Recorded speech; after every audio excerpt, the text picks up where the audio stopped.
పసుపు తాడు ఒకటే మహాభాగ్యమై బ్రతుకుతుంది పడతి పదే లోకమై.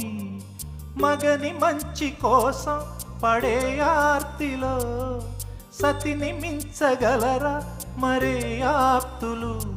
ఏ పూజ చేసినా ఏ నోము నోచినా ఏ స్వార్థము లేని త్యాగం భార్యగా రూపమే పొందగా.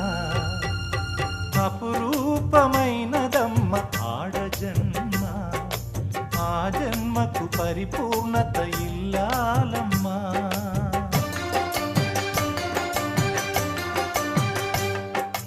అపురూపమైనదమ్మ ఆడజన్మ, ఆ జన్మకు పరిపూర్ణత